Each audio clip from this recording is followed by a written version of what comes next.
Pak Rima, ini bagaimana dengan penyelenggaraan Indonesia Para Badminton yang ketiga ini? Ketujuh ini. Ketujuh malah. Ya.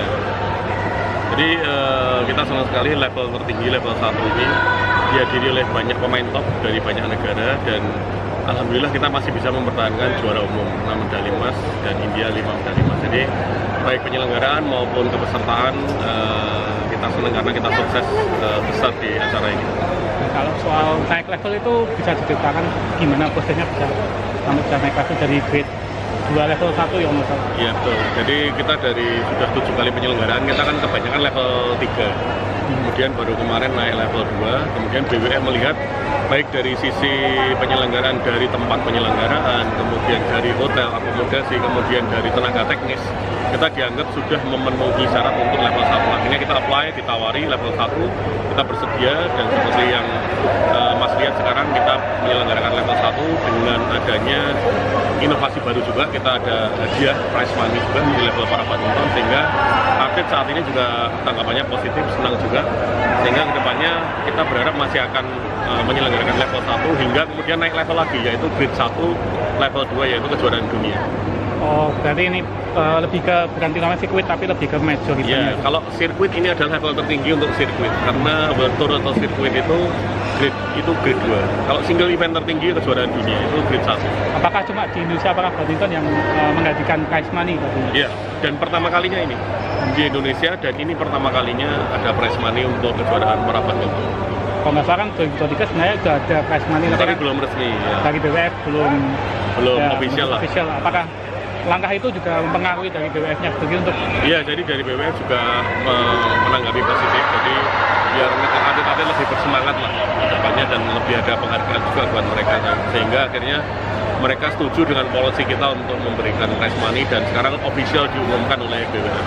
Oke, kalau untuk penyelenggaraan tahun depan apakah masih di Kota Solo atau memang dari awal di Kota Solo? Iya, karena di Solo sih apa-apa ramah disabilitas ya, jadi kalau atlet itu mau pergi ke wilayah publik itu di Solo itu kebanyakan sudah ramah disabilitas. Kemudian karena kita sudah puluhan tahun pelatnas di sini, penduduk Kota Solo itu sudah sangat aware terhadap penyandang disabilitas. Mereka sangat care sekali terhadap para penyandang disabilitas karena sudah terbiasa berinteraksi dengan para atlet kita selama puluhan tahun. Oke. Terus kalau dari Indonesia Para Badminton ke event selanjutnya apa nih Pak? Besok kita ada Piala Asia sepak bola cerebral palsy, merupakan kualifikasi untuk menuju ke Piala Dunia tahun depan.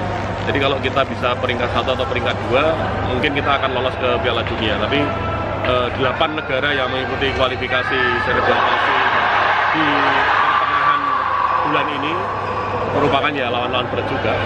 Kalau dari badminton, dari para badminton saja? Karena para badminton, event kita terdekat di Desember, tanggal 7 Desember kita berangkat ke Dubai untuk Asian Youth Para Games Under 22. Kemudian di Januari kita ASEAN Para Games di Thailand. Berarti regenerasi masih jalan ya Pak untuk? Regenerasi jalan terus. Kita ada tahun ini program mendobrak batas mencari atlet-atlet muda potensial disabilitas usia 23 tahun ke bawah. Di seluruh Indonesia 35 provinsi kita sudah selesai, 18 provinsi sudah dapat 28 calon atlet baru.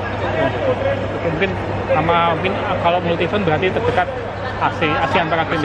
ASEAN Youth Para Games di Dubai. Kalau yang senior maksudnya? Yang senior ASEAN Para Games di Thailand tanggal 15 sampai 27 Januari. Apakah sudah terbentuk timnya gitu sama target-target gitu? Targetnya kalau cabur para badminton harus juara umum. Tapi kalau target global kita juara 2, kita nggak berani juara umum kalau globalnya. Karena apa? Karena ada cabur baru yang kita tidak tidak bagus di situ. Ada wheelchair fencing, kemudian ada menembak, ada bowling. Nah itu kita tidak membina terlalu ini, baru saja membinanya, jadi kita kalah saing dengan Thailand.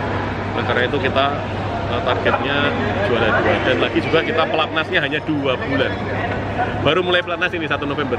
Oh, iya. Karena anggaran dari kementerian terbatas ya, kita maklumilah, karena anggaran hanya 2 bulan ya kita ikut 2 bulan. Yang jelas kalau 2 bulan kita berat untuk mempertahankan juara umum. Sementara Thailand sudah 1,5 tahun pelatnas versus kita 2 bulan. Faktor tuan rumah itu Pak? Iya, faktor tuan rumah, mereka jadi atletnya paling banyak, pelatnasnya sudah 1,5 tahun. Jadi caburnya juga lebih siap.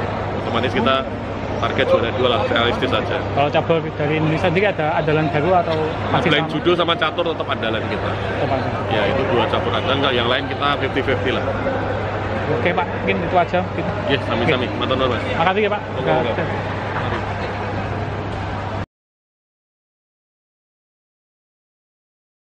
Terima kasih sudah menonton. Silakan subscribe, like, dan jangan lupa komen di bawah ya bola spotter.